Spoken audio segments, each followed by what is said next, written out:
একজন ডাকাত, নাম হলো ফাজাইল ইবনে ইয়াস।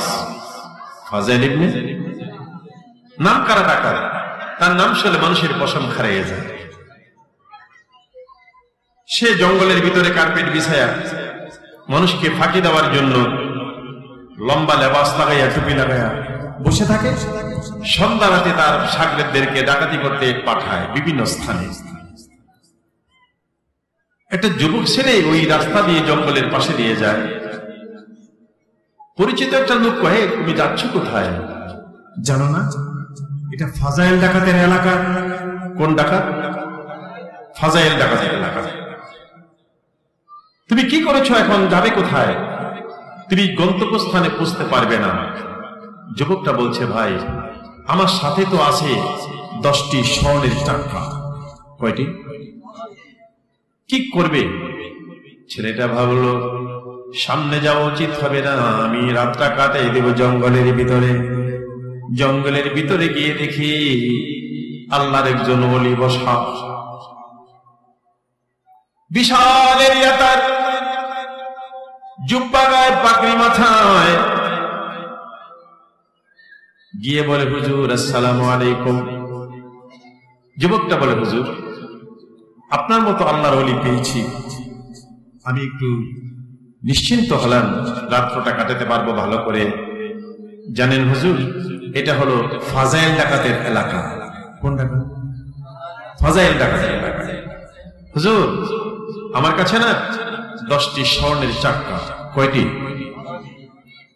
একটু আপনার কাছে রাখবেন। ফাজাইল ডাকাত যত খারাপ হোক আপনার কাছে আসবে না। ওই লোকটা বলল, আমার কার্পেটের নিচে তোমার স্বর্ণের চাকা রেখে দাও। রাত 2টা-3টা হলো। যুবকরা এসে বলে, বস এই নেন ওই জায়গার ডাকাতের টাকা, এই নেন ওই জায়গার ডাকাতের মালামাল নেন। যুবকটাকে সর্বনাশ, ডাকাতের মালামাল দেয়, আমি কি বাঘের কাছে ছাগল দিলাম? আসলে যার সাথে কথা বলছে, যার কাছে স্বর্ণের চাকা দিল, উনি ফাজাইল ডাকাত। উনি কে? বোর হয়ে গেল। এখন ওই ছেলেটা ভাবছে, উপায় নাই, স্বর্ণ আমার দরকার নাই, জীবনটা বাঁচাই, চলে যাই। একটু দূরে গিয়ে মনে মনে ভাবলো, মানুষ মরলে তো একটু জারা দিয়া মরে, ঠিক কিনা কথা বলে। আসছে, স্যার আমার স্বর্ণের চাকাটি দিবেন? কোথায় তোমার স্বর্ণের চাকা? এই যে কার্পেটের নিচে রেখেছিলাম, আমি তো ধরি নাই, নিয়ে যাও। শাগরেদরা তাকে আছে, জলমল জলমল করছে, 10টি স্বর্ণের চাকা নিয়ে চলে যায়। শাগরেদরা বলল, বস রাতভর ঘুম নাই, নিদ্রা নাই, লাইফের উপরে কত রিস্ক, তারপরে ডাকাতি করি। চোখের সামনে তাজা তাজা 10টি স্বর্ণের চাকা দিয়ে দিলেন। আপনি কোন আত্মীয় নাকি? ফাজাইল ডাকাত, আমি তো চিনিই না। তো না চিনলে যে দিয়ে দিলেন। আমাদের হুকুম দেন, তাকে গলা চিপা দিয়ে ধরে স্বর্ণের চাকাগুলি নিয়ে আসি। ফাজাইল ডাকাত চোখের পানি রাখতে পারে না। রে শাগরেদেরা, তাকে যেতে দাও। সে আমার শরীরে জুব্বা দেখে, পাগড়ি দেখে মনে করেছে আমি নায়েবে রাসূল। আমাকে মনে করেছে আমি নায়েবে রাসূল। এখন যদি তার স্বর্ণের চাকাগুলি রেখে দাও, জীবনে পাঞ্জাবি টুপেরে আর সে সম্মান দিবে না, তাকে যেতে দাও। রাব্বুল আলামিন বলেন, ফেরেশতারা রে, এই যে ফাজাইল ডাকাত আমার বন্ধুর নায়েবে রাসূল মনে করে, বন্ধুর সুন্নতকে এত বড় দাম দিল, সাক্ষী থাকো ফাজাইলের জিন্দেগীর গুনাহগুলি মাফ করে দিলাম। সকাল হয়ে গেছে। ফাজাইল ডাকাত একটা ঘরের পাশে দিয়ে রাস্তা যাচ্ছে।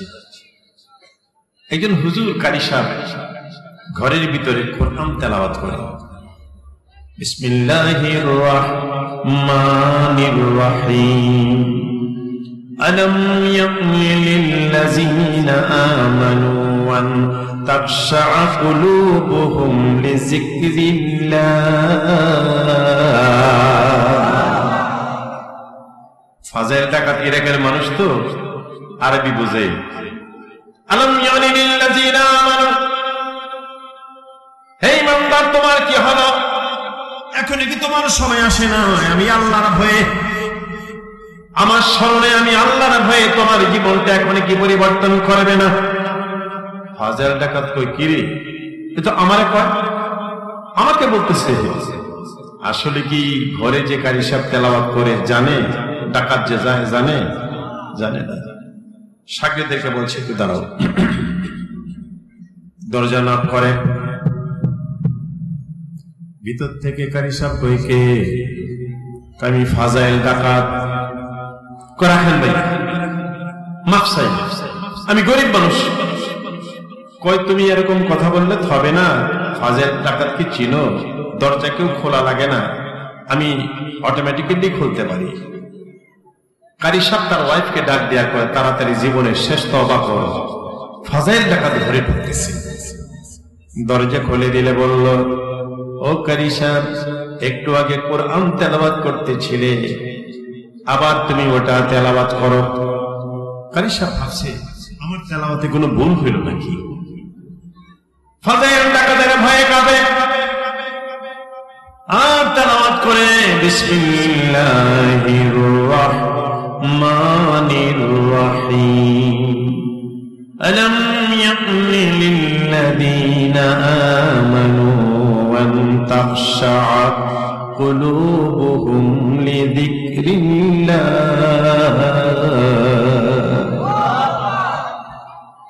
কারি সাহেব তেলাওয়াত করে মাঝে মধ্যে ফাজাইল ডাকাতের দিকে তাকায় আবার নিয়ে আক্রমণ করে কিন্তু না তাকে দেখে অঝোর তার চোখের পানি ছেড়ে ফাজাইল ডাকাত কাঁদতেছে এক পর্যায়ে ডাক দিয়া বলল কারি সাহেব বন্ধ করো কোরআন তেলাওয়াত তুমি যে তেলাওয়াত করতেছো তেলাওয়াতের প্রতিটা অক্ষর আমার কলিজার ভিতরে ঢুকতেছে আমাকে তওবা করাও আমি আর কোনদিন জীবনেও আর ডাকাতি করব না খারাপ পথে যাব না আমার বলার উদ্দেশ্য আল্লাহর কোরআন একটা চোরকে আদর্শ মানুষ বানাইতে পারে ডাকাতকে পারে সন্ত্রাসীকে পারে মক্খুরকে পারে জেনাখুরকে পারে পারে কিনা জোরে করে আরো জোরে বলেন পারে কিনা এই কোরআন সম্পর্কে আল্লাহ বলেন কাদ জাআকুম মিনাল্লাহি নূরুন ওয়া কিতাবুম মুবিন তোমাদের কাছে আমার বন্ধু এসেছেন আল্লাহ পাঠাইছেন বলেন নাই জাআকুম বলেছেন তোমাদের কাছে আমার বন্ধু এসেছেন কোন বন্ধু এসেছেন তোমাদের কাছে আমার বন্ধু আল্লাহ বলেন ওয়ামা আরসালনাকা ইল্লা রাহমাতাল লিল আলামিন আল্লাহ হলেন রব্বুল আলামিন নবীজি হলেন রাহমাতুল লিল আলামিন যতটুকু এরিয়ার জন্য আল্লাহ রব ততটুকু এরিয়ার জন্য আমার নবীজি রহমত যেরকম মারহাবা কত নবী রাসূল আমার নবীর উম্মত হওয়ার জন্য আল্লাহর কাছে দরখাস্ত দিয়েছিলেন হযরত দানিয়েল আলাইহিস সালাম আল্লাহকে বলেছিলেন আল্লাহ নবীগিরি বাদ দিয়া তোমার আখিরি জামানার বন্ধুর উম্মত আমাকে বানাও নবুয়তগিরি চাই না আল্লাহ বলেন দানিয়েল রে এটা হবে না তোমার জন্য এটা কবুল করতে পারবে না দানিয়েল আলাইহিস সালাম বলেন আল্লাহ যদি না হয় তাইলে তুমি একটা দাবি আমার দোয়া পূরণ করো আমি মারা গেলে তোমার বন্ধুর উম্মতের যেন আমার গোসল দেয় কাফন করে জানাজার নামাজ পড়ে বলেন সুবহানাল্লাহ আল্লাহ বলেন দানিয়েল তোমার এই দোয়াটা কবুল এই দোয়াটা কবুল দানিয়েল আলাইহিস সালাম মারা যাওয়ার 2500 বছর পরে কয় হাজার নবীজি বলে গেছিলেন আবু মুসা আশআরী ইরাক যদি স্বাধীন হয় দানিয়েল আলাইহিস সালামের লাশটা সেখানে পাবা আল্লাহ ওনার লাশটা হেফাজত করে রাখবেন তোমাদের দ্বারা ওনার লাশটা গোসল কাফন এবং দাফন করার জন্য হযরতে আবু মুসা আশআরী রাদিয়াল্লাহু তাআলা আনহু ওনার সাথীদেরকে নিয়ে গেলেন ইরাকে। ফাদাখালা ফি কাসরি মালিক, ঘুরতে ঘুরতে গিয়ে দেখে একটা বাদশার এলাকা, এই যে সামিয়ানা পথ করে জ্বলতেছে। ডেকে বলেন, আবু মুসা আশআরী রাদিয়াল্লাহু তাআলা বলেন, লিমানিত তাবুত, এই সামিয়ানা তাবু কিসের জন্য? এই লোকেরা বলে দানিয়াল আলাইহিস সালাম। এখানে দানিয়াল ইসলামের লাশ মারা গেছে কত বছর আগে? 2.5 বছর না, 2.5,000। এই কত 2,500 বছর আগে ইন্তেকাল করেছেন। আমার নবীর উম্মত হওয়ার জন্য আপনি আমি তো অটো পাস করেছি, মানে অটো উম্মত হয়ে গেছি।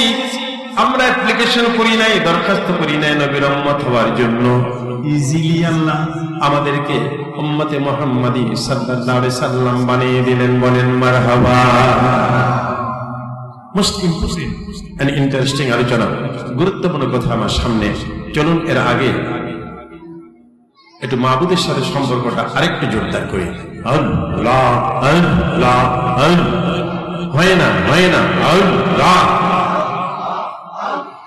বাড়িঘর ছাড়েন, রাস্তা ছাড়েন, দোকান ছাড়েন। আপনার মতো আমার মতো কত লোক অবস্থানে পড়ে আছে, এসে দেখেন না হাজার হাজার লোক আল্লাহর মহব্বতে, নবীর মহব্বতে বসা। আল্লাহ আল্লাহ। এই যুবক ভাইরা, জীবনের পরিবর্তন চলে আসবে, আপনারা বসুন। আল্লাহ আল্লাহ হয় না কালবে আল্লাহ। বহু নামে ধরা ধামে, বহু নামে ধরা কামে, কতই না মেডা কি জানিতে চাই আল্লাহ তো আসল নামটা কি। আল্লাহ আর জবাব দেন কালবে আল্লাহ। বহু নামে দোরা ধামে, কতই নামে ডাকি জানিতে চাই আল্লাহ তোমার আসল নামটা কি। কোরআনেতে ঘোষণা যে পাই আল্লাহ, কোরআনেতে ঘোষণা যে পাই আল্লাহ, তোমার নাকি মাতা পিতা নাই আল্লাহ, তোমার নাকি বিবি বাচ্চা নাই আল্লাহ।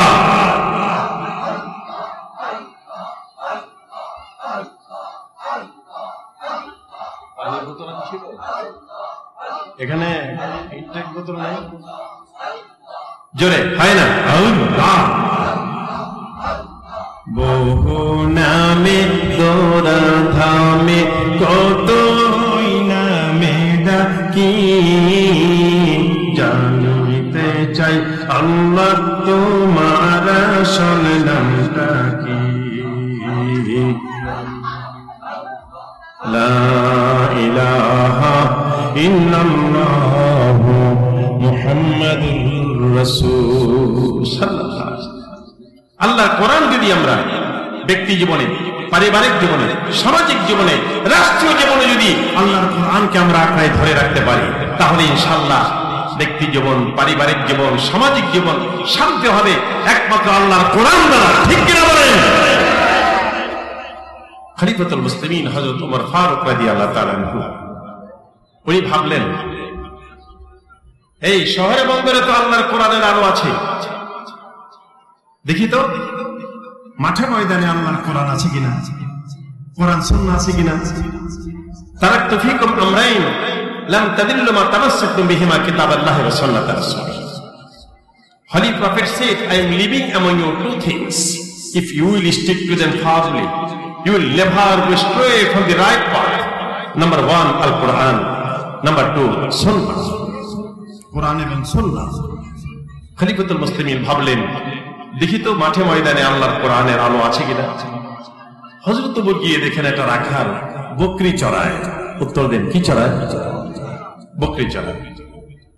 ওমর টেস্ট করবেন কোরআনের আলো রাখালের কাছে আছে কিনা। ওমর বলেন, রাখাল ভাই, আমার না পানির খুব পিপাসা, একটু দুধ দহন করে এক গ্লাস দুধ আমাকে দিবেন। রাখাল কই, তুমি তো ভারী খারাপ মানুষ। কাকে বলতেছে? হযরত জি ওমর আঙ্গুলটা নাড়া দিলে পৃথিবীটা নড়ে, থরথর করে। সুবহানাল্লাহ। রাখাল কতবার মতো খারাপ লোক জীবনে দেখে নেন। আরে বকরি তো আমার না, এটার মালিক আছে, আমি তো রাখাল, আমার কাছে আমানত। আপনাকে আমি দুধ দিলে এটা আমানতের খেয়ানত হবে। আপনি কোরআন পড়েন নাই, আপনি কোরআন সুন্নাহর জ্ঞান নাই, কেমনে বলেন দুধ দিতে? মুনাফিকি করলে তো আমি আমানতের খেয়ানত করলে আমি মুনাফিক হয়ে যাব। হযরত ওমর পরিচয় দেন না, বলেন আমার ভুল হয়ে গেছে। রাখাল কয়, ভুল হয়ে গেছে বললে হবে না, তোমার তওবা করতে হবে। কাকে বলতেছে? হযরত ওমর রাদিয়াল্লাহু তাআলা। ওমর বলেন, ঠিক আছে আমি তওবা করব। রাখাল বলে, তুমি মূর্খ মানুষ, তোমার তওবা হবে না, আমি তোমারে তওবা করাবো। রাখালে বলতেছে খলিফাতুল মুসলিমিন হযরত ওমরকে তওবা করাইছে। একটু পরে হযরত ওমর বলেন, রাখাল ভাই, প্রকৃতপক্ষে আমি খুব পিপাসিত, তোমার মালিকরে ভয় পাও। ওই যে পাহাড়টা আছে, এই পাহাড়ের পাশে বকরি নিয়া ওখানে একটু দহন করে আমাকে এক গ্লাস দুধ দাও। পাহাড়ের পাদদেশে দহন করলে তোমার মালিক দেখবে না। রাখাল কয়, একবার তওবা করাইছি, আবার তো আবার কাজ করতেছ।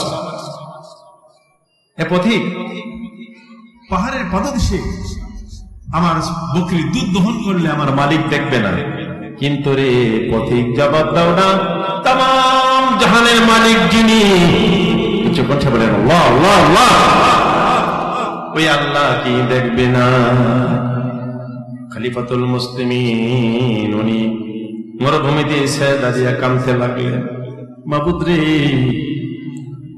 তোমার কোরআনী আইন চালু থাকলে সরকার ভুল করলো, রাখাল ভুল করে না। সরকার ভুল করলো, কি সুন্দর তার মন। রাখাল এসে কয়, আবার কাঁদতেছ? মনে করছে কান্নি দুধ দিব। আসলে তো হযরত ওমর আল্লাহর সাথে কাঁদছে। আলহামদুলিল্লাহ বলেন।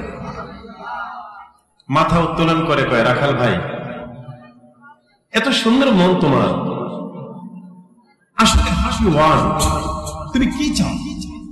প্লিজ ডিসকাস মি, আমাকে বলো। রাখাল বলে, আমার দুইটা আশা। কয়টা? আমি কোরআনী জিন্দেগি করতে চাই। কেন? কোরআন সুন্নাহর জীবন আমার দুইটা আশা। একটা হলো আমি পরকালে জান্নাত চাই, আর এই পৃথিবীতে যেই ওমর খলিফাতুল মুসলিমিন আঙ্গুল নাড়া দিলে দুনিয়াটা নড়ে, এত বড় ক্ষমতা, হযরত ওমরকে আমি একটা নজর দেখতে চাই। এই কার সাথে কথা বলেন? জোরে কথা বলেন না। হযরত ওমর বলে, রাখাল ভাই, পরকালে জান্নাত পাবা, তোমার যে দিন, এতে কোনো সন্দেহ নাই। রাখালকে বাকির কথা কো, পরকাল নহরটা বলতে পারো না, ওমরকে কেমনে দেখবে? হযরত ওমর বলে, ওমরকে দেখতে হলে ওমর তো মসজিদে নববীতে নামাজ পড়াই ইমাম, ইমামের পিছনে গিয়ে তোমাকে বসতে হবে আজান দিলে। রাখাল কই, পথিক ভাই, আমি হইলাম বারান্দার মুসল্লি, রাখাল মানুষ। কোন জায়গার মুসল্লি? জোরে বলতে পারেন না? আমি রাখাল মানুষ, বারান্দায় নামাজ পড়ি, আমি কেমনে যাবো ইমামের পিছনে? হযরত ওমর বলেন, নো রিস্ক নো গেইন। জীবনে কোনো পদক্ষেপ না নিলে তুমি গেইন করতে পারবে না, ওমরকে দেখতে পারবে না। ঠিক আছে, যা করে আল্লাহ। আজান দিতে দেরি হলে আমি দৌড় দিতে দেরি করব না। আল্লাহু আকবার, আল্লাহু আকবার। এই রাখাল দিছে দৌড়। মসজিদে নববীর ভিতরে হযরত ইমাম ইমামতি করবে, হযরত ওমর সরাসরি পিছনে বসবে। কিন্তু আমার নবীজি ওয়াজ করে গেছেন, সাহাবীরা রে, আমি ইমামতি করলে আমার পিছনে আবু বকর দাঁড়াবে। সাহাবীরা রে, আবু বকর ইমামতি করলে আবু বকরের পিছনে ওমর দাঁড়াবে। সাহাবীরা রে, ওমরের ইমামতি করলে ওমরের পিছনে ওসমান গনি দাঁড়াবে। ও সাহাবীরা, ওসমান গনি ইমামতি করলে ওসমান গনির পিছনে আলী দাঁড়াবে। নবীজি সমস্যাটা সমাধান করে দিয়েছেন। কেউ যদি তোমার জায়গাটা দখল করে বসে না, তুমি তারা ধাক্কায় আর দূরে উঠে ওই বারান্দার মুসল্লি হযরত ওমর ইমামতি করবেন, তার পিছনে জায়গা গিয়া পড়ছে, জায়গাটা দখল করছে। জায়গা হলো ওসমান গনি রাদিয়াল্লাহু তাআলা আনহু। কার জায়গা? নামটা জোরে বলেন না। ওসমান গনি বসছে জায়গার মধ্যে, জায়গা দখল। জায়গা এই আপনাদের গ্রামগঞ্জে শহর বন্দরে একজন আরেকজনের জায়গা জোরে দখল করে, এই জায়গা দখলের কথা বলছি। এগুলি কিন্তু আপনাদের এদিকে নাই। আরে দুর্বলের উপরে সবরের শক্তি দেওয়া জায়গা দখল করে জোরে, এগুলি আছে নাকি এখানে? নাউযুবিল্লাহ, জোরে বলেন। ওই জায়গার কথা বলছিল, মসজিদে নববীতে নামাজের জায়গা। ধীরে ধীরে ওসমান গনি রাদিয়াল্লাহু তাআলা আনহু এসে দেখেন নিজের জায়গা দখল। নবীজি বলছেন, তোমার জায়গা যদি কেউ দখল করে জোরে উঠাইও না, আশেপাশে তাকাইয়া সালাম দিও, মুসাফা করে। না সাহাবায়ে কেরাম তো নবীর পাগল। কয় ভাই আসসালামু আলাইকুম, আপনার পরিচয়?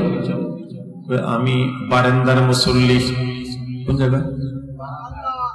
ওসমান গনি বলেন, এখানে কেন আসছেন? দেখতে আসছি। ওসমান গনি বলে, আহারে আমি তো দেখার জন্যই প্রতিদিন নামাজে এখানে দাঁড়ায়, আমি তো দেখি না। রাখাল কয়, আপনার কি চোখের ডিস্টার্ব আছে নাকি? একদম ইমানের পাশে থেকে আপনি দেখেন না। ওসমান গনি রাদিয়াল্লাহু তাআলা আনহু বুঝাইতে চাচ্ছেন, আমার আল্লাহ দেখার কথা, আর রাখাল বলতেছে হযরত ওমরকে দেখার কথা। একামত হয়ে গেছে। হযরত ওমর ইমামের জায়গায় দাঁড়ানো, নামাজ শুরু হবে। It is time. রাখাল লোকমা দিতেছে, আল্লাহু আকবার, আল্লাহু আকবার, আল্লাহু আকবার। লোকেরা বলে, এই বারান্দার মুসল্লি নামাজে। এই লোকটা ইমামের জায়গায় কে দাঁড়িল? তাকে সরাও, তাকে সরাইয়া হযরত ওমরকে এখানে দাঁড় করাও। লোকেরা বলে, আরে উনি তো ওমর। পারলে জোরে আল্লাহু আকবার। লোকেরা বলে, আরে উনি তো ওমর। বারান্দার মুসল্লি রাখাল কই কি, আমি না এর কালকে তওবা করাইলাম। কি করেছিল? কি করেছিল? সাহাবায়ে কেরাম বললেন, ওমর ভাই ঘটনাটা জানতে চাই। হযরত ওমর বলেন, সাহাবীরা রে, ও আমার ভাইরা, আমি মাঠে গিয়েছিলাম দেখার জন্য। তারাকতু ফীকুম আমরাইন লাম তাদিল্লু মা তামাসসাকতুম বিহিমা, কিতাবাল্লাহি ওয়া সুন্নাত রাসূলি। কোরআন সুন্নাহ আছে কিনা মাঠে ময়দানে। আমি গিয়া দেখলাম সরকার ভুল করলো, রাখাল ভুল করে না। আল্লাহর কোরআনী শাসন থাকলে, কি থাকলে? কোরআনী নিজাম থাকলে শ্রমিক ভুল করতে পারে, মালিক কোনদিন, সরকার কোনদিন। সরকার ভুল করলো, শ্রমিক ভুল করে না। আমার ভাইয়েরা, বাবা, এত বড় সম্রাট, এত বড় রাষ্ট্রপতি ওমর আঙ্গুলটা নাড়া দিয়ে পৃথিবীটা থরথর করে নাড়ে। রোমের বাদশাহ পারস্য সরকার পরামর্শ করছে, ওমরের বাহাদুরি আর সহ্য হয় না, হিংসা। জোরে কোন কি? আরো জোরে বলতে হবে। আমাদের সমাজে আসেনি হিংসা? আসেনি হিংসা? শ্রমিকে শ্রমিকে হিংসা, মালিকে মালিকে হিংসা, মৌলানা মৌলানা হিংসা, বক্তা বক্তা হিংসা, পিসাবে পিসাবে হিংসা, শিক্ষকে শিক্ষকে হিংসা। আছে কেন জোরে বলেন? নবীজি ফরমান, আল হাসান ইয়াকুল হাসানাত তামাম তাকুল হাতাবিন নার। উম্মতেরা রে, হিংসা করো, হিংসা করো, নামাজ পড়ো, হিংসা করে ইবাদত করো। পরকালে গিয়ে দেখবে তোমার আমল নামায় কোনো বন্দেগী নাই, হিংসার আগুনে জ্বালিয়ে দিয়েছে। রোমের বাদশা পারস্য সরকার পরামর্শ করে, ওমরের বাহাদুরি সহ্য হয় না। একটা কাজ করো, তুমি তোমার দেশ থেকে একটু জায়গা ছেড়ে দাও, আমি আমার রুম থেকে একটু জায়গা ছেড়ে দিই। নতুন একটা দেশ বানাই, নতুন একটা দেশ বানাই, একটা ঘোষণা দিব, যে ব্যক্তি ওমরের গলা কেটে মাথা এনে দিতে পারবে, এই নতুন দেশের বাদশাহ সরকার আমরা তাকে বানাই দেব। যারা বলে নাউজুবিল্লাহ।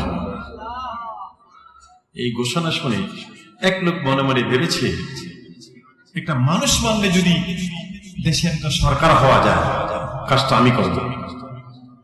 লোকটা 3 মাস মানুষ মারার ট্রেনিং দিল, এটা তরবারি বিষাক্ত পানির মধ্যে চুবাইয়া রাখলো।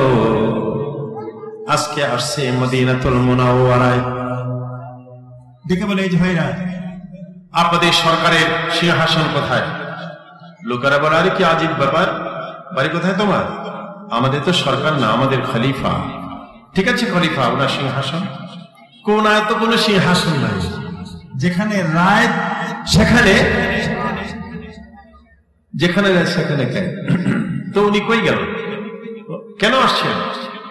কোনার নাম শুনেছি, দেখতে এসেছি। আসলে হাতের পাঞ্জাবির কাপড়ের আস্তির নিচে তরবারি, দেখতে এসেছে না মারতে? কথা বলেন না কেন? মারতে, হত্যা করতে এসেছে। তো লোকেরা বলছে, সকালে দেখছিলাম উনি ওমর দুধ বাজারে গেছে, কারা কারা দুধে পানি দেয়, কারা কারা দুধে পানি দেয়। আমাদের এদিকে বোধহয় এই ধরনের লোক নাই। কি কথা কন? দেয় আছে, কারা কারা দুধে পানি দেয়। ওমর নিজে গেছে বাজারে পরীক্ষা করতে। এমন একটা নিয়ামত। নবীজি আল্লাহকে জিজ্ঞেস করছিলেন, আল্লাহ তুমি তো কিছু খাও না, যদি খাইতা কি খাইতা? আল্লাহ বলেন, দোস্ত যদি খাইতাম আমি দুধ খাইতাম। এই নিয়ামতে মানুষে পানি দেয়। এক লোকে বালতি নিয়ে দৌড়ে যাচ্ছে, গাভীর দুধ দহন করবে। পরিচিত লোক একটা ডাকতেছে, দৌড়া কেন ভাই, ধীরে ধীরে যাও, পারে আস্তে কথা বলো, আমার গাভীর দুধ দহন করার টাইম চলে যাচ্ছে। তো পরিচিত লোক দেখে বালতির ভিতরে পানি, বালতি থেকে। তুই লোক কয়, আরে তুমি জানো না দুধে পানি দেওয়া নিষেধ? তুমি তো বালতির ভিতরে পানি নিছো। গাভীর দুধে পানি দিব না, আমি আগে পানি নিছি, পানির মধ্যে দুধ দিব। ওরে বাপ্পা, পানির মধ্যে কি দিবে? আল্লাহ বলেন, ওয়া মাকারু মাকারুল্লাহ ওয়াল্লাহু খায়রুল মাকিরিন। এই নামত আল্লাহর যে খাস নামত দুধ। কারো যদি এরকম 2 নম্বরের মন মানসিকতা থাকে, আজকে তওবা করেন, আর কোনোদিন জীবনে দুধে পানি দিয়া মানুষের ফাঁকি দিবেন না। লোকটা বলে, ভাই এখন উনি কোথায় পাওয়া যাবে ওনাকে? বলতেছি, ওমর এই যে সময়টা উনি এই রাস্তায় গেছে, ওনার একটা অভ্যাস, ঘুম আসলে যেখানে ঘুম আসে ওখানে ঘুমায়, একা একা যায়। পুলিশ নাই, আর্মি নাই, র্যাব নাই, ডিআইবি নাই, সিআইডি নাই, এনএসআই নাই, কেউ নাই, একা একা যায়। ওনারে দুনিয়ার কোন পুলিশ পাহারা দেওয়া লাগে না, কারণ ওনার ভিতরে আল্লাহর কোরআন আছে। আল্লাহু আকবার বলেন। আল্লাহর কালামের সাথে ওনার বন্ধুত্ব। তাকাল্লাকু বিআখলাকিল্লাহ, আল্লাহর কোরআনে উনি রঙিন হয়েছেন, কোরআন সুন্নাহকে উনি আঁকড়ে ধরেছেন। কেউ পাহারা দেওয়া লাগে না। ধীরে ধীরে লোকটা আস্তিনের ভিতরে তরবারি, গলাটা কেটে মাথা নিয়ে গেলে কালকে ওনাকে বানাই দিবে নতুন দেশের একটা সরকার। নতুন দেশের ধীরে ধীরে গিয়ে দেখে একটা লোক মাথাটা একটা খেজুর গাছের মাথায় নিজের মাথা লাগায়া লম্বা হইয়া নাক টেনে ঘুমা। Face is the index of mind. চেহারা দেখলে মানুষের ভিতরে কত পরিচিতি পাওয়া যায়। উনি ফাইনাল সিদ্ধান্ত নিলেন, উনি আমার মনে মনে বড় খুশি। তরবারিটা একটু চেক করে ঠিক আছে কিনা, গলাটা কেটে মাথা নিয়ে গেলে উনি হয়ে যাবে নতুন দেশের সরকার। আল্লাহ দেখেনি, বলেন না কেন? ধীরে ধীরে আগায়, আরো কাছে গেলে আশ্চর্য ব্যাপার, নজর করে দেখে লোকটা ঘুমায়, আর ওনার পায়ের কাছে একটা বাঘ বসা। বাঘ নিজের লেজ দিয়া হযরত ওমরের পায়ের মাছি তাড়ায়। সুবহানাল্লাহ বললে একটু জোরে বলেন। কি বলছেন? সুবহানাল্লাহ। কি বলছেন? ভয় নেই। কি বলছেন? মাহফিলে আসছেন তো ব্যবসা করতে। কি করতে আসছি আমরা? নেক আমল অর্জন করতে। নবীজি ফরমান উম্মতেরা, তোমরা যদি কেউ একবার সুবহানাল্লাহ পড়ো, সাথে সাথে তোমার নামে বেহেশতে একটা গাছ লাগানো হবে। কি লাগানো হবে? সাহাবায়ে কেরাম জিজ্ঞেস করেন, ইয়া রাসূলুল্লাহ, গাছটা কত বড় হবে? নবীজি ফরমান, গাছের ছায়াটা যদি কেউ পার হতে চায়, খুব দ্রুত দৌড়াইতে পারে এটা ঘোড়া, এই ঘোড়া নিয়ে দৌড়াইলে গাছের ছায়াটা পার হতে সময় লাগবে 500 বছর। আপনার আমার পৃথিবীর 500 বছর নয়। কানা মিকদারহু আলফা সানাতিন মিম্মা তাউদ্দুন। পরকালের একদিন পৃথিবীর 1000 বছর। তাহলে পরকালের 500 বছর কত হবে? আমি একজনকে বলছিলাম আমার হিসাবটা একটু জানেন তো। উনি কয়, হুজুর মোটামুটি একটা হিসাব পাইছি, পরকালের 500 বছর পৃথিবীর হয় 18,25,00,000 বছরের সমান। আপনি যে একবার সুবহানাল্লাহ পড়বেন, এমন একটা গাছ আল্লাহ লাগাই দিবে। হাসরে গাছটা বলবে, আল্লাহ হায়রে ভাই অনাথ, আমার মালিক কোথায়, যার সুবহানাল্লাহর কারণে আমি গাছ। রব্বুল আলামিন বলবেন, তোমার মালিকের নেকের পাল্লা একটু হালকা হয়েছিল, যার জন্য জাহান্নামে আছে। গাছ বলবে, আল্লাহ হবে না, তুমি তো ওয়াজ করেছো, তুমি তো তোমার ওয়াদা খেলাফ করবে না। লা তুকলিফুল মিয়াদ, আল্লাহ নেভার ব্রেকস হিজ প্রমিস, আল্লাহ তার ওয়াদা খেলাফ করে না। তুমি না বললা মা তাশতাহি আনফুসুকুম, জান্নাতীরা যা চায় তা দিবা। মাবুদ, যার সুবহানাল্লাহর কারণে আমি গাছ, এখন আমার মালিকের জাহান্নাম থেকে জান্নাতে এনে দাও। বলেন তো মারে সুবহানাল্লাহ বলেন। ইবাদত বন্দেগী বাহাদুরি করে পরকালে পার হওয়া যাবে না। আমি বিরাট হুজুর, বিরাট পিসাব, বিরাট বক্তা, বাদ দেন। আমার বিরাট দিয়ে কোনো কাজ হবে না। সুযোগ পাইলে সুবহানাল্লাহ, আলহামদুলিল্লাহ, লা ইলাহা ইল্লাল্লাহ, আল্লাহু আকবার পারা যাবে। কথা বলেন না, কেন পারা যাবে? আপনি তারিখ করে, আমি সময় করে আল্লাহকে রাখতে পারবেন না। সব সময় অল্প আমল ইয়াকফিকাল আমালুল কালিল, বেশি আমল আল্লাহ চান না। আল্লাহ চান ভালো আমল। কি আমল? বেশি আমল না ভালো?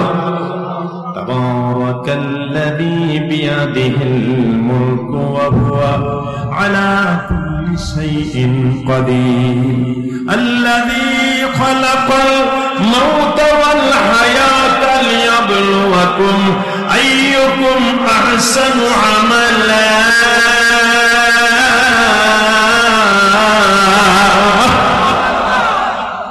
আমি তোমাদের কাছে বেশি আমল চাই না, ফ্রেশ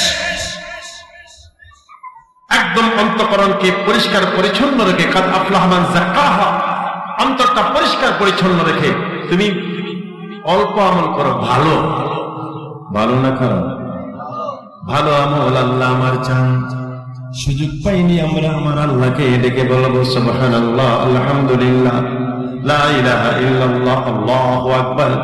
এইগুলি তাসবিহ তাহলিল আমরা পড়বো, মাঝে মাঝে দুরূদ শরীফ পড়বো। একটু পড়েন আল্লাহুম্মা সাল্লি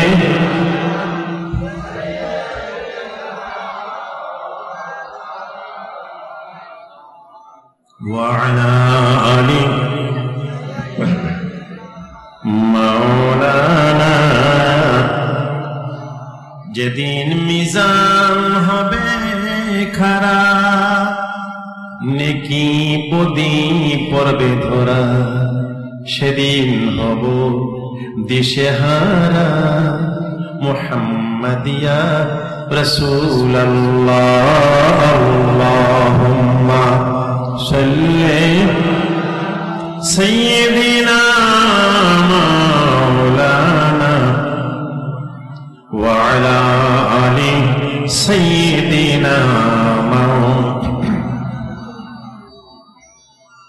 قد جاءكم من الله نور وكتاب مبين।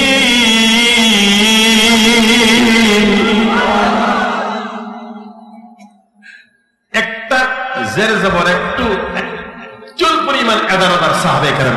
সুবহানাল্লাহ। আসেন আমার ভাইয়েরা, লোকটা চিন্তা করলো, কারে মারতে আসলাম? বাপ লেজ দিয়া ওনার পায়ের মাসি তারা। চিৎকার মেরে তরবারিটা ফেলে দিয়ে বলে, আল্লাহ, কাকে মারতে আসলাম বুঝি নাই। যে বাঘ মানুষ খায় আর আমি দেখি ওই বাঘ তোমার উমরের পায়ের মাসি তারায় লেজ দিয়া। কেন মানুষের এত দাম? কেন দামি মানুষ হতে চালে? মান আরাফা নাফসাহু ফাকাদ আরাফা রাব্বাহু। দামি মানুষ হতে চালে আল্লাহর কোরআনকে জড়িয়ে ধরতে হবে। দামি মানুষ হতে হলে কোরআন সুন্নাহ মোতাবেক জীবন পরিচালিত করতে হবে, according to Quran and Sunnah. Your life, আপনি যদি ইউর ব্রাইট ফিউচার চান, আপনি যদি উজ্জ্বল ভবিষ্যৎ চান, তাইলে ধরতে হবে আল্লাহর কোরআনকে। আসুন আমার ভাইয়েরা, আমার বাবারা, সাহাবায়ে কেরাম, আসহাবী কান্নুজুম, আমার নবী বলেছেন, আমার সাহাবীরা এরা আকাশের তারকা শোনো, তোমরা এদেরকে ফলো করো। সাহাবীরা আমার কোরআনকে তারা জীবিকা জিন্দেগি বসর করার জন্য তারা বেছে নিয়েছেন আমার কোরআনকে। আসুন আমার ভাইয়েরা, আজকে যদি আমরা আল্লাহ ইয়াহদি বিহিল্লাহু মানিত্তাবা রিদওয়ানাহু সুবুলাস সালাম ইউখরিজুহুম মিনাজ যুলুমাতি ইলান নূর, এই কোরআন আপনাকে অন্ধকারাচ্ছন্ন জীবন থেকে আলোকময় লাইফ আপনাকে উপহার দিয়ে দেবে। সুবহানাল্লাহ বলেন, তা বাড়াইয়া বলেন। আমরা কেন আল্লাহর কোরআনকে ভুলে যাব? যারা আল্লাহর কোরআনে জিন্দেগি করেছেন আমার ভাইয়েরা, আমার বাবারা, মদিনাতুল মুনাওয়ারা থেকে 3.5 মাইল দূর। কয় সময়? এই জোরে কয় সময়? একটা যুবক ছেলে আসতেছে মদিনা শরীফ, উটের পিঠে সাওয়ার। 300 মাইল থেকে অর্ধেক রাস্তা এসে গেছে। মনে মনে ভেবেছে, যদি এটা বাগান পাইতাম তাইলে একটু রেস্ট নিতাম। খেজুর বাগান ফলো করে দেখে একটা খেজুর গাছের বাগান দেখা যায়। উটটা একটা গাছে বেঁধে একটু শুয়ে পড়ছে। উট যে বেঁধেছে বাধাটা তেমন ভালো হয় নাই, ছুটে গেছে। ছুটে গিয়ে পাশে একটা খেজুর গাছের চারা নার্সারি আছে, এই উটটা নার্সারিটা তসতস করে ফেলতেছে। ঘুম থেকে জেগে উঠে দিকে উঠ নাই, এদিকে ওই যে নার্সারিটা নষ্ট করতেছে। নার্সারির মালিক এটা বৃদ্ধ লোক, উটটাকে অনেক চেষ্টা করতেছে সরাবার জন্য, সরে না। বারে বারে পাথর মারতে ছিল বুড়া বৃদ্ধ লোকটা। এক পর্যায়ে এমন ভাবে একটা পাথর মাথা আঘাত লেগেছে, উঠে চিৎকার মেরে বেহুশ হয়ে পড়ে মরে গেছে। ইয়ং যুবক ওটা তালাশ করে এসে দেখে খেজুর গাছের নার্সারির মাঝখানে মরা একটা বৃদ্ধ লোক পাশে। ডেকে বলে, বাবাজি, এই উট কে মেরেছে? আপনি যে দেখেছেন? কয়, আমি। কেমনে? দেখুন, আমার নার্সারিটা ধ্বংস করে দিচ্ছিল, সেই জন্য আমি পাথর মারতেছিলাম সরানোর জন্য। এটা সরে না, হয়তো বেকায়দায় পাথর পড়েছে, মরে গেছে। ইয়ং যুবকটা নিজকে সহ্য করতে পারল না। কেমনে যাব মদিনাতুল মুনাওয়ারা? বিশাল ময়দান, কঠিন গরম। বৃদ্ধ লোকটার সাথে ঝগড়া করতে করতে মারতে শুরু করলো। এক পর্যায়ে বৃদ্ধ লোকটাও মরে গেল। এক পাশে মরা উট, এক পাশে মরা বৃদ্ধ লোক। এখন নওজোয়ান এই মুসলিম যুবক বুঝতে পেরেছে নবীজি নিষেধ করেছেন রাগ করার জন্য। কেন আমি এই লোকটাকে মারলাম? ভেগে যাব না, দেখি লোকের কোনো গার্জিয়ান আসে কিনা। আমার অন্যায়ের বিচার কোরআন সুন্নাহ মোতাবেক আমার যে বিচার হবে আমি ওই বিচার চাই। মরার পরে পরকালে আমি এই বিচার চাই না, দুনিয়াতে আমি বিচার চাই। নজর করে দেখে চাঁদের মতো সুন্দর দুইটা যুবক ছেলে খাওয়া করে আসতেছে। এই বৃদ্ধ লোকটাকে মেরে ফেললো তার সন্তান। ছেলে দুটা এসে যুবকটাকে বলে, তুমি কে? আমার বাবা কেমনে মরলো তুমি কি জানো? ছেলেটা বলল, ভাই আসলে আমি মেরেছি, ইচ্ছা করেছিলাম না মারতে, কেমনে জানি বুড়া মানুষ মরে গেল। তোমরা আমার বিচার করো, যা বিচার করবা আমি শিরোধার্য, আমি ইমামদার, আমি কোরআন মানি, আমি সুন্নাহ মানি। ছেলেগুলো বলা, তোমার বিচার এখানে হবে না, মদিনাতুল মুনাওয়ারায় খলিফাতুল মুসলিমিন হযরত ওমর তোমার বিচার করবে। যে ওমরের চেহারা দেখলে শয়তান পর্যন্ত রাস্তা পাল্টাইয়া যায়। নিয়ে গেল। হযরত ওমর বলে, যুবক রে, আল কাতল বিল কাতল, এটা হলো কিসাস, তোমাকে কতল করা হবে, তুমি লোকটাকে মারলা। যুবকটা বলে, হুজুর আমাকে যেমনে বিচার করলে কোরআন সুন্নাহ মোতাবেক, যেমনে বিচার করলে পরকালে আমি আর ধরা খাবো না, আমি আযাব পাবো না আল্লাহর কাছে, ওরকম বিচার করেন। কয়, ওই পরকালের বিচার যদি তুমি না চাও তোমাকে হত্যা করতে হবে। কয়, ঠিক আছে। এটা নিয়ম আছে, কাউকে ফাঁসি দিলে আসামিকে ডেকে বলে, তোমার কিছু মনে চায় বলো। হযরত ওমর বলে, যুবক আজকে তোমার ফাঁসি হবে কিছুক্ষণ পরে, স্টেজ তৈরি হয়ে গেছে, জল্লাদ রেডি, তোমার মনে কিছু চায়? যুবকটা বলে, ও হুজুর আমার মন চায় একটু আমি বাড়িতে যাব।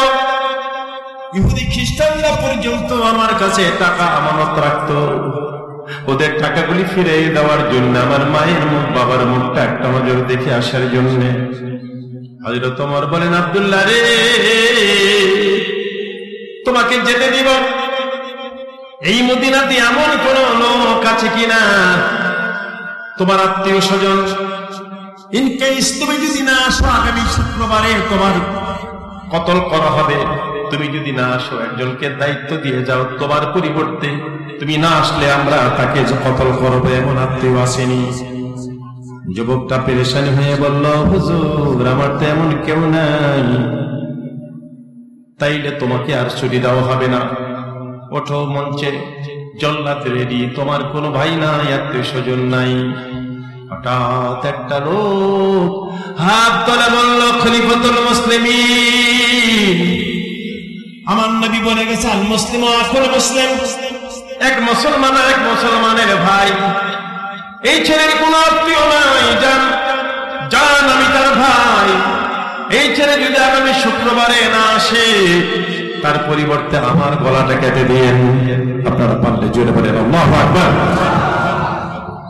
খলিফাতুল মুসলিমিন হযরত ওমর বলেন, ঠিক আছে যাও। ছেলেটা বাড়িতে গেল, 300 মাইল 350 মাইল দূরে ডেকে বলে, মাগো ওই মা, তোমার 36টা নারী ছেড়া ধন তোমার সন্তান গো মা, মা ওই মা আমারে মাফ করে দাও, আমার কতল হবে বাবা গো, আমাকে মাফ করে দাও। ফিরে রওনা পরের শুক্রবার, মঞ্চ রেডি, এখনো জুমার আগে আসার কথা, যুবকটা এখনো আসে নাই। এই যুবক ছেলেরা শুনো, এখনো যুবকটা আসে নাই। যে লোকটা বলছে আমি তার ভাই, আর মুসলিম আখুল মুসলিম, ওনার নাম হযরত আবু যার গফফারি, সুবহানাল্লাহ বলেন। সাহাবীর নাম কি?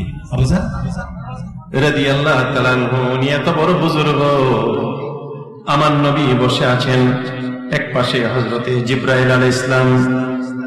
জিবরাইল আমিন হঠাৎ বলেন, ইয়া রাসূলুল্লাহ, আপনার আবু যার গফফারি আসতেছে। নবীজি বলেন, জিবরাইল ভাই আবু যারকে চিনেন? হুজুর আমি সারা আসমানের ফেরেশতারা সবাই চিনি। নবীজি বলেন, জিবরাইল ভাই কি আমল আছে আমার আবু বকর? সব ফেরেশতারা চিনেন। জিবরাইল আলাইহিস সালাম বলেন, আপনার আবু বকর সুযোগ পাইলেই পরে কুল হুয়াল্লাহ, বলেন কুল হুয়াল্লাহু আহাদ। এরপর একটা জানেন না, আল্লাহুস সামাদ, লাম ইয়ালিদ ওয়া লাম ইউলাদ ওয়া লাম ইয়াকুল লাহু কুফুয়ান আহাদ। সুযোগ পাইলে সূরা ইখলাসের আমল করে। আমরা পারবো না? জোরে কথা বলেন, পারবো না? যে সূরা 3 বার পড়লে খতম কোরআন মাজিদের সওয়াব হয়, কয়বার পড়লে? ও মা, ও যুবকেরা, ও ভাইরা, বাবারা, নিয়ত করে আর কোথাও গেলে আপনি নীরবে 3 বার কুল হুয়াল্লাহ সূরা পড়ে বলবেন, আল্লাহ গো তোমার নবী বলে গেছেন 3 বার ইখলাস সূরা ইখলাস পড়লে খতম কোরআন মজিদের সওয়াব হয়। আসুন আমার ভাইয়েরা, ওই আবু যার গাফফারি রেডি, এখনো ছেলেটা আসে নাই, আজকে তাকে গলা কাটা হবে। হযরত ওমর বলেন, কই আবু যার গাফফারি, খবর দাও। ওমর তো কাউকে রেহাই করবে না, ঠিক কিনা বলেন? ওমরের কাছে তো স্বজন বিধি নাই। আবু যরকে খবর দাও, যুবকটা এখনো আসে নাই, সে তার দায়িত্বভার গ্রহণ করেছিল, তাকে আসতে বলো। ধীরে ধীরে মদিনার আরে সব ছেলে বুড়া কান্না শুরু করে দিল। আবু যর রে, ও আবু যর গাফফারি, কি জন্য তুমি তার দায়িত্ব নিলা? নাকি ওই ছেলেটা ঘোড়া দৌড়াই আসতেছে, অপেক্ষা করার পরে তাকে দেখে ওই ছেলেটা একটা ঘোড়া নিয়ে দৌড়াইয়া হাজির হয়ে ওমরের কাছে বলে, খলিফাতুল মুসলিমিন, আমারে মাফ করবেন, আমার ঘোড়ার লাগামটা ছিঁড়ে গেছিল, এটা ঠিক করতে দেরি হয়ে গেছে, আমাকে মাফ করেন। হুজুর, আমার ভাই আবু যর গাফফারির নামাজ, আল্লাহর কোরআনে আইন আমার, এই আল্লাহ বলেন, আল্লাহর কোরআনে আইন আমার গলায় চালু করে দেন। আল্লাহর কোরআন যদি, আল্লাহর কোরআন জিন্দা রাখতে গেলে আল্লাহর কোরআন আইন ব্যক্তি জীবনে, পারিবারিক জীবনে, সামাজিক জীবনে, রাষ্ট্রীয় জীবনে কোরআনকে ছড়িয়ে দিতে গেলে জীবন দিতে হবে। রাজি আছেন আপনারা? আল্লাহর কোরআন নবীজির আসল হাতিয়ার ছিল কোরআন। আমার ভাইরা, আমার বাবারা, খলিফাতুল মুসলিমিন বলেন, আবু যার গাফফারিকে নামাও। এই যুবকটা ধীরে ধীরে কোরআন আইন গলায় লাগানোর জন্য ওই মঞ্চে উঠতেছে। এমন সময় যে দুটো ছেলে কেস করছিল ডেকে বলে, ও খলিফাতুল মুসলিমিন, কি সুন্দর ইসলাম, কি সুন্দর কোরআন, কি সুন্দর সুন্নাহ। এই ইমানদার যুবকটা 350 মাইল দূর থেকে আসছেন কোরআন আইন তার গলায় চালু করার জন্য। আমরা কেসটা উদ্ধ করে নিলাম, আল্লাহ আকবার বলেন, কেস উদ্ধ করে নিলাম। এই যে ছেলেটা, সেও আকুল মুসলিম, সেও আমাদের ভাই, তাকে কতল করবেন না, দেন আমাদের ভাই, মুসলিম ভাই, এক মুসলমান আর এক মুসলমানের ভাই, তাকে আমাদের বুকে দিয়ে আমরা ঘরে লইয়া যাই। লা ইলাহা,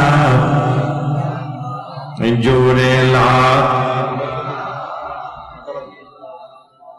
জোরে লা ইলাহা, never forget to say la ilaha, jore la ilaha।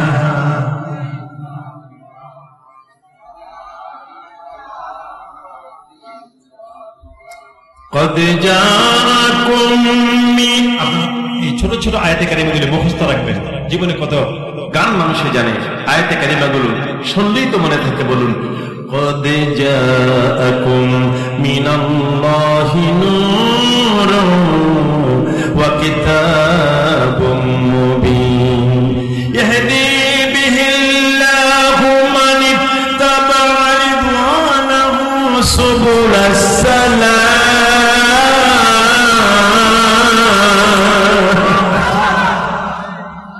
আসেন আমার ভাইরা,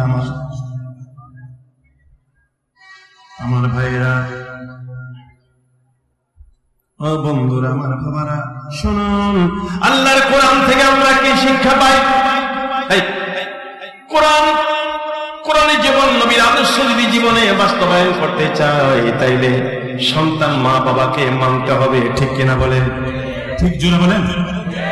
নবীজি ফরমান, উম্মতেরা রে, সন্তান যদি মা বাবার চেহারা পানে নজর দেয়, ছেলে মেয়ে যদি পিতা মাতার দিকে তাকায়, সাথে সাথে সন্তানের জীবনের গুণাগুলি মাফ হয়ে যাবে।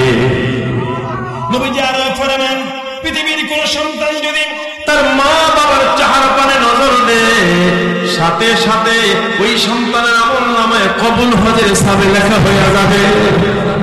কি হজ, কি হজ? নবীজি ফরমান, মক্কা, মদিনা, আরাফা, মিনা, মুজদালিফা তুমি হজ করেছো 10 বার, 20 বার, 50 বার, তুমি গ্যারান্টি দিতে পারবে না তোমার হজ কবুল হয়েছে কিনা? নবীজি ফরমান, উম্মতেরা, আমি নবী বলে গেলাম, তুমি তোমার মা বাবার চেহারা পানে নজর দাও, তোমার আমলনামায় সাথে সাথে কবুল হজের সবে লেখা হয়ে যাবে। যেটা বলেন সুবহানাল্লাহ। আমি একটু দেখতে চাই আজকের মাহফিলে মা নাই কার? হাত তোলেন তো, হাত তোলেন তো, হাত নামান দেখি। বাবা নাই কার? হাত তোলেন। দেখেন কত লোকের বাবা নাই, আবার হাত নামান। মাও নাই আমার মতো, বাবাও নাই কার? এবার হাত তোলেন দেখি। দেখেন কত লোকের মা নাই, বাবা নাই। কারে ডাকিব মাগো মা বলিয়া, বলেন কারে ডাকিব মাগো মা বলিয়া। মা বাপ যে আমার চলে গেল জনমের লাগিয়া, না বুঝিয়া কত কষ্ট দিছি মায়ের মনে। বলেন না বুঝিয়া কত কষ্ট দিছি বাবার মনে। তবু মা বাপ করছে আদর আকুল পরাণে, মুনাজাতে করছে মা বাপ দোয়া আমারও লাগিয়া। মা বাপ যে আমার চলে গেল জনমের লাগিয়া। আমার ভাইরা বোনেরা, ও যুবকেরা, যুবতী ভাই বোনেরা, যে আব্বা আম্মার চেহারার দিকে চাইলে গোনাগুলি মাফ হয়ে যাবে। যে মা বাবার চেহারা নজর দিলেন আমলনামায় কবুল হজের সওয়াব লেখা হয়ে যাবে, এমন মা। যুবকেরা রে, ও যুবতীরা, তোমাদের পায়ে ধরি, তোমাদের কাছে পায়ে ধরি রে। জীবনে কোনদিন মা বাবার মনে কষ্ট দিও না। আমি একটু পরে খাস একটা দোয়া করবো সবার জন্য, কপালটা খুলে দিবেন আমার আল্লাহ। মা বাবার মনে ভালো ব্যবহার দিও, আদর করো, সোহাগ করো। আমার ভাইরা, আমার বাবারা, ও বাবারা, রাব্বির হামহুমা দোয়া শিখাই দিলেন আল্লাহ। রাব্বির হামহুমা কামা রাব্বায়ানি সাগীর। মা বাবার কবরের পাশে যান, হুজুর আমার তো মা নাই, বাবা নাই। কালকে আপনি যান, ফখরুদ্দিন রাজি, আল্লামা ফখরুদ্দিন রাজি রাহমাতুল্লাহ আলাইহি তাফসীরে কাবীরে লিখেছেন, মায়ের সন্তান, বাবার সন্তান, বাপ মার কবরের পাশে দাঁড়িয়েছে, কিছুই পারে না, বলতেছে বিসমিল্লাহির রাহমানির। আল্লাহ বলেন, ফেরেশতারা রে, সন্তান মা বাবার কবরের পাশে দাঁড়িয়ে বিসমিল্লাহ পড়লো। এটা কাজ করো, আমি সইতে পারি না। রহমতের সাগরে ঢল নেমে গেছে, জান্নাত থেকে নুরানি একটা চাদর এনে এই সন্তানের মাথার উপরে সামিয়ানার মতো টানিয়ে দাও। কিসের মতো? এই কিসের মতো? সামিয়ানার মতো টানিয়ে দাও। আসেন আমার ভাইয়েরা, আল্লামা ফখরুদ্দিন রাজি তাফসীর কাবীরে লেখেন, এই সন্তান যদি আল্লাহর শিখানো দোয়াটা পড়ে, রাব্বিল হামহুমা কামা রাব্বায়ানি সাগীরা, রব্বুল আলামিন ডেকে বলবেন, ফেরেশতারা রে, বিসমিল্লাহ পড়ার কারণে তার মাথার উপরে বেহেশতের নুরানি সামিয়ানা টানাই ধরেছিলাম। এখন তো আমি আল্লাহর শিখানো দোয়া রাব্বির হামহুমা পড়ে ফেলবো। কাজ করো, এই মাথার উপর থেকে নূরের চাদর টান নিয়া নিয়া এই সন্তানের মা বাবার কবরে জান্নাতি বিছানা লাগাইয়া দাও। আসেন আমার ভাইরা, এমন মা বাবার মনে কোনদিন ব্যথা দিও না। কোরআন শিক্ষা দিয়েছে, সন্তান পিতা মাতাকে সুন্দর ব্যবহার দাও। সন্তান আর পিতা মাতাকে বলেছে, তুমি তোমার সন্তানকে আদর করো, স্নেহ করো, মায়া করো।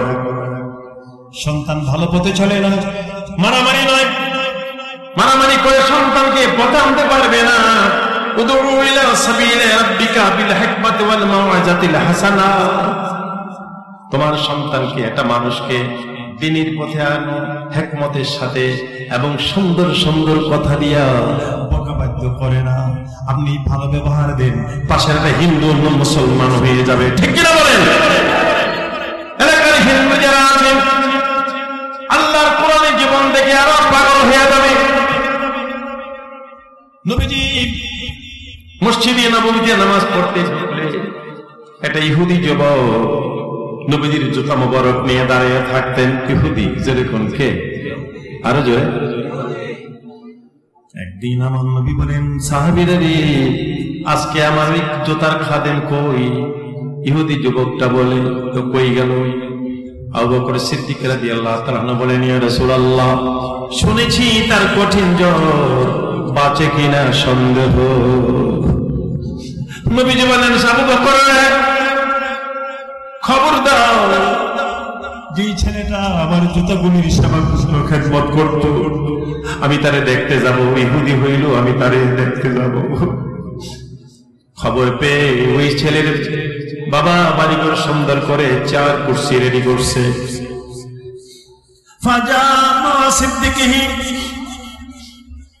চা রেডি করছে, কিন্তু আমার নবীজি জালাসা আলা ফারাশিহি, চেয়ারে বসে নাই।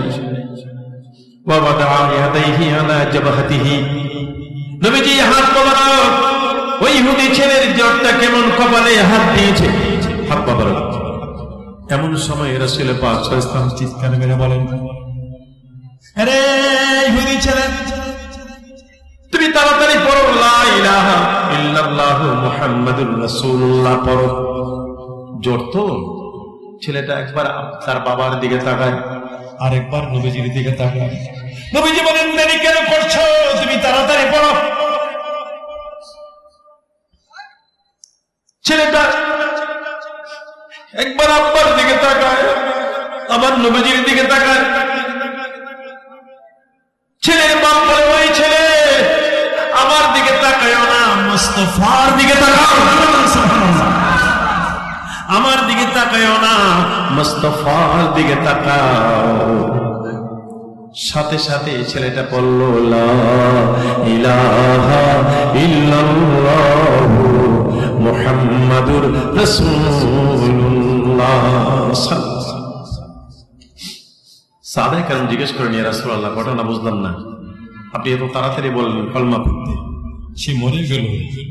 নবীজি বলেন, সাহাবীরা রে, সে যে আমার খেদমত করলো, সে যে আমার জুতার সেবা করলো, তার বিনিময়ে কি দিব?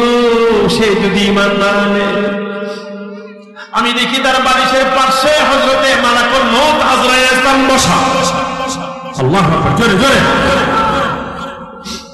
আমি চিন্তা করতেছি তার রূহটা কবজ হয়ে গেলে বেঈমান হয়ে মারা যাবে, এজন্য তাড়াতাড়ি বললাম। আল্লাহর মেহেরবানি, ছেলের বাবা বলল, মুস্তাফার দিকে তাকাও।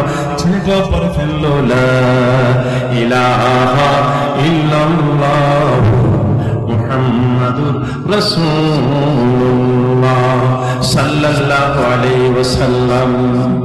আসুন আমার ভাইয়েরা, আল্লাহ যে আমাদেরকে নিয়ামত দিয়েছেন, আল্লাহর কোরআন, এই কোরআনই জিন্দি করলে সমাজের মানুষের সাথে কেমনে চলতে হবে কোরআন শিক্ষা দিয়েছে। আপনি বিদুর্মীর সাথে কেমনে চলবেন কোরআন শিক্ষা দিয়েছে। আপনি ব্যবসা বাণিজ্য কেমনে করবেন কোরআন কেমন শিক্ষা দিয়েছে। Quran is the complete code of life. Quran হলো সম্পূর্ণ জীবন বিধান।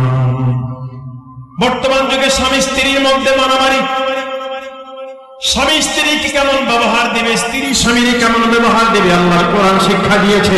ঠিক কিনা বলেন? নবীজি বলেন, স্বামী স্ত্রী জীবনে শান্তি পাও না, একজন আরেকজনকে প্রেম বিনিময় করো। নবীজি বলছেন, পৃথিবীর স্ত্রী যারা, মেয়ে লোকেরা, তোমরা তোমাদের মাথার চুলগুলো স্বামী স্ত্রী দুইজনে এক বালিশে ঘুমাও। কয় বালিশে? কথা বলেন। নবীজি বলছেন, কার কথা? এটা পীরজাদা শফিকুল ইসলামের কথা নয়। নবীজি বলছেন, স্বামী স্ত্রী এক বালিশে ঘুমাও, তারপরে মুখামুখি, ফেস টু ফেস। আবার নবীজি বলছেন, মহিলা তুমি তোমার চুলগুলো বালিশে বিছিয়ে দাও, তোমার চুলের উপরে তোমার স্বামী মাথা রেখে শুইবে। আল্লাহু আকবার, জোরে বলেন। দেখেন ইসলাম কত সুন্দর। নবীজি বলেন, তোমাদের মুখামুখি করে শুইলে একজনের মুখের গন্ধ আরেকজনের মুখে লাগতে পারে, একটা কাজ করবা।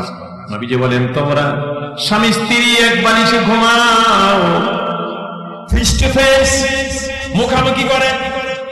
তোমার চুলগুলি বালিশে বিছিয়ে দাও, তোমার স্বামীর মাথার নিচে তোমার চুল থাকবে। এর আগে তুমি তোমরা স্বামী স্ত্রী দুইজনে মধু আর কালো জিরা চাবাইয়া চাবাইয়া খাও। মধু কালো জিরা চাবাইয়া খেতে খেতে স্বামী স্ত্রী দুইজনে একবার এসে ঘুমাও, বলেন মারহাবা। আমার ভাইরা, আমার বাবাজিরা, কি সুন্দর ইসলাম, কি সুন্দর কোরআন। এমন কিছু বাকি রেখে যায় না পৃথিবীর কোন গাদ্দার আবার নতুন করে বলতে হবে কোরআন এমন কিছু বাকি রাখে নাই, নবী এমন কিছু বাকি রাখে নাই। লাকাদ কানা লাকুম ফি রাসূলিল্লাহি উসওয়াতুন হাসানাহ। নবীর কাছে আমার আল্লাহ সুন্দরতম আদর্শ দিয়েছেন। আমার ভাইরা, আমার বাবাজিরা, আমার বন্ধুরা, এই দ্বীন কায়েমের জন্য সাহাবায়ে কেরামের কত কষ্ট, এই দ্বীন কায়েমের জন্য আমার নবীজির জীবনে কত কষ্ট। আমার দিকে তাকান, নবীজি মুবারক রোমান মুবারক বিছাইয়ে দিলেন মসজিদে নববীতে। বিলাল, বিলাল, জি হুজুর, একটু খবর দিয়ে আসো সাহাবায়ে কেরামকে, রোমান বিছাইয়ে দিয়েছি, জাহাদের জন্য যার যা মনে চায় তারা জন্য রোমান এনে দেয়। সাহাবায়ে কেরাম দিচ্ছেন। খলিফাতুল মুসলিমিন হযরত ওমর দুই ভাগের এক ভাগ, খলিফাতুল মুসলিমিন ওসমান গনি রাদিয়াল্লাহু তাআলা আনহু উনিও দিলেন তিন ভাগ, তিন ভাগের দুই ভাগ। হযরত আবু বকর সিদ্দিক রাদিয়াল্লাহু তাআলা আনহু, হযরত আবু বকর নবীজি ধর্মমন্ত্রী, কি মন্ত্রী, জোরে জোরে, হযরত আবু বকর নবীজির ধর্মমন্ত্রী, হযরত ওমর নবীজির আইন মন্ত্রী, কি মন্ত্রী, আর জোরে, আইন মন্ত্রী। ওসমান গনি রাদিয়াল্লাহু তাআলা আনহু অর্থমন্ত্রী, কি মন্ত্রী, আর জোরে। আর হযরত আলী উনি হলেন শিক্ষামন্ত্রী। আলহামদুলিল্লাহ। আবু বকর সিদ্দিক রাদিয়াল্লাহু তাআলা আনহু ঘরে যা আছে তা নিয়ে নবীজির দিকে রওনা। হযরত আবু বকর সিদ্দিক রাদিয়াল্লাহু তাআলা আনহু নাম হলো রোমানা, নাকি আবু বকর সিদ্দিক ওনার ওয়াইফের নাম কি? রোমানা। ডেকে বলে, আমার স্বামী, আমার জান, আমার প্রাণ, একটু দাঁড়ান। কি সুন্দর স্বামী স্ত্রী জীবনটা দেখুন। নবীজি বলেন, আয়েশা অজু করবো, পানি দাও, চকি দাও। মায়েশা পানি আনলেন, চকিটা দিলেন, নবীজি চকিতে বসে পড়লেন। যার কাছে 30 পারা ওহী, ওজন কত বেশি কোরআনের। মায়েশা যে চকি দিছে, মায়েশার একটা পায়ের আঙ্গুল চকির পায়ের নিচে পড়ছে। নবীজি বসার সাথে সাথে আঙ্গুলটা ফেটে গেছে, রক্ত জারি হয়ে যাচ্ছে। মায়েশা পানি দিচ্ছে না, পানির সাথে রক্ত প্রবাহিত হয়ে যাচ্ছে। নবীজি বলেন, আয়েশা রে, রক্ত কোত্থেকে আসে? মায়েশা বলেন, ইয়া রাসূলুল্লাহ, আপনি যে চকিতে বসছেন, চকির পায়ের নিচে আমার আঙ্গুলটা পড়ে ফেটে গেছে। আয়েশা কেন বললেন না? মায়েশা বলে, ইয়া রাসূলুল্লাহ, আমার জান, আমার প্রাণ, আমার স্বামী আল্লাহর রাসূল, আমার কলিজা কেটে গেল, আপনাকে বসার থেকে উঠাইতাম না। আল্লাহু আকবার। কি হলো স্বামী স্ত্রীর জিন্দেগি। আবু বকর সিদ্দিক রাদিয়াল্লাহু তাআলা আনহুর ওয়াইফ রোমানা বলে, স্বামী একটু দাঁড়ান, আপনি তো ঘরে যা আছে অনেক কিছু নিলেন, কিন্তু আমি তো কিছু দিতে পারলাম না। বিছানা থেকে খেজুর পাতার চাটি, কি পাতা, জোরে জোরে, খেজুর পাতার চাটি রোমানা নিজের গায়ে জড়াইয়া শরীরের পুরাতন কাপড় খুলে আবু বকর সিদ্দিক রাদিয়াল্লাহু তাআলা আনহুর হাতে দিয়ে বলেন, স্বামী রে, আপনি তো ঘরের মালিক, অনেক কিছু দিলেন, আমি কিছু দিতে পারলাম না নবীজির দ্বীনের জন্য, আল্লাহর কোরআন জিন্দার জন্য। ওই স্বামী, এই নেন আমার পরনের কাপড়টা দিলাম, খেজুর পাতার চাটি আমি নিজে পরলাম। যদিও ব্যবহারের কাপড়, যুদ্ধের ময়দানে কারো হাত কেটে যায়, কারো পা কেটে যায়, কারো হাড্ডি ভেঙে যায়, আমার পুরাতন কাপড় দিয়ে বেন্ডিস চলবে। ও স্বামী, নিয়ে যান। আবু বকর সিদ্দিক রাদিয়াল্লাহু তাআলা আনহু নবীজির কাছে গেলেন। নবীজি বলেন, আবু বকর, তুমি কি আনছো? परिंदे को चरा के ना दिल को फूल बस, सिद्दीक अकबर के लिए खुदा और रसूल बस। আল্লাহ রাসূল ছাড়া আমার ঘরে আর কিছু নাই। নবীজি আকাশে তাকিয়ে দেখে জিবরাইল ইসলাম সহ হাজার হাজার ফেরেশতা নিচে নামতেছে, সবার পরনে খেজুর পাতার চাটি। কি পাতা? জোরে। নবীজি বলেন, ও জিবরাইল, খেজুর পাতার চাটি পরে সকল ফেরেশতারা নামছেন, কারণ কি? জিবরাইল ইসলাম বলে, আপনারা আবু বকরকে জিজ্ঞাসা করেন, ওনার ঘরে খেজুর পাতার কোনো ঘটনা আসেনি। আবু বকর, তোমার ঘরে কোনো খেজুর পাতার ঘটনা আসেনি?